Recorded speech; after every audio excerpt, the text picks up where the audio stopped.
Hey guys, this is a YouTube video to just to illustrate how I made these little mobile phone holders.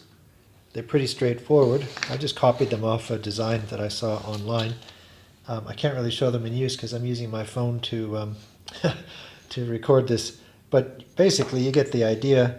It's a piece of pine that I started with. The pine that I started with is over on my bandsaw.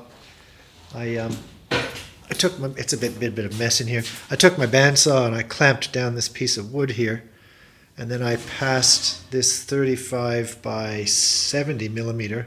It's a pretty dense construction, 2x4 or whatever it is, and I tried to get a piece that had uniform grain and minimum knots, so you can see that this is a fairly clean piece. It's got some treatment and stuff on it, but whatever it is, paint. Anyway, we'll get rid of that. So I clamped these down just with a couple of simple clamps, and I used that then to resaw this wood.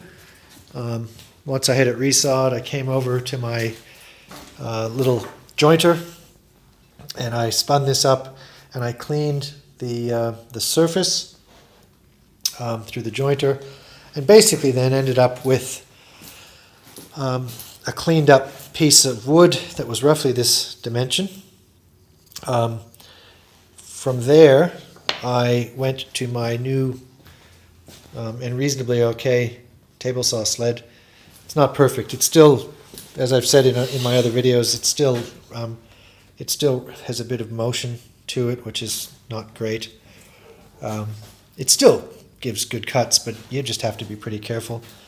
And I set that to about 75 millimeter. You can imagine I had longer lengths of wood, so this used to be a single piece of wood, so I'll go to the trouble and so on. So I made the cut on the table, took the cut piece, slid this over, made another cut, took it out, made another cut, took it out, made a final cut, and then took it out.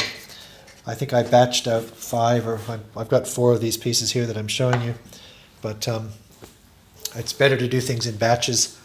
So then you can imagine these pieces of wood, which have no finish or no profile or anything on them. They're just basically pieces of wood. Brought them over to my router table. This is a Triton router table stand and router table. My Triton router is hiding underneath. Triton stuff is pretty cool. It was well ahead of its time when it first came out, and it's got great features, and I think it does a pretty good job. The fence on here is actually very nice. I've modified or replaced actually the MDF fences just with some of this stuff that's used in cupboards, I guess in kitchen cupboards. The point of it is that it's a hard, smooth surface.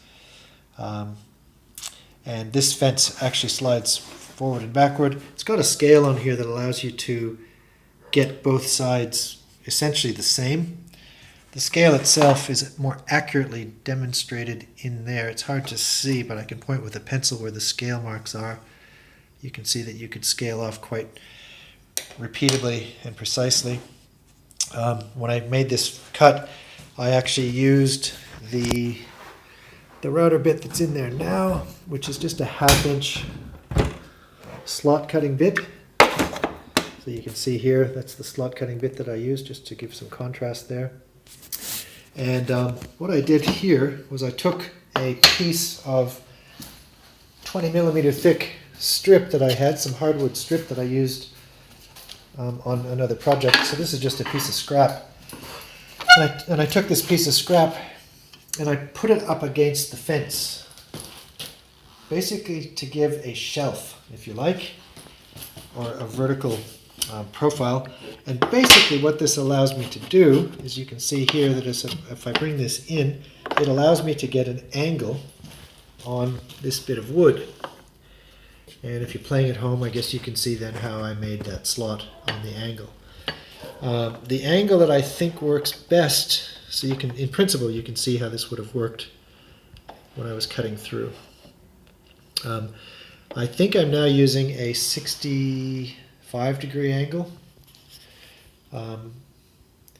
so that when the phone sits in there, the phone will sit in on that angle, and it's a pretty good viewing angle. So that the viewing angle really depends on the trench that's been cut out, and that's how I got that angle. And then what I did was I took out that 1/2 inch bit. Sorry, I should take it easy here. I actually raised the bit quite slowly. So you can see here I can lower the bit quite easily from under the table. And I did multiple passes for each piece. And that's why I do things in batches, of course. You do them in batches and it works out well. You do them in batches. Then you raise the bit a little bit. You might be able to see that that's coming up. You do that a couple of turns, and then you again batch these out, pass them through in turn, and on and on. Whoops, you may not have seen that, sorry. And then from there, I took an angled slot cutting bit here. You can see the bit that I was using. This is just a Torcata. It's a local Australian brand, Aussie design and Chinese manufacturer. And basically then I replaced that into the router, pushed the fence up, and that's how I got the chamfers. If I can get a bit of a focus here, that's how I got the chamfers on all these edges, which I think you can see there. And then I clean them up with a bit of sandpaper, and I'll finish them either with a clear coat or with some stain that I think would look appropriate. And yeah, that's how I made those things, and they're pretty fun, and I'm giving them to people at work.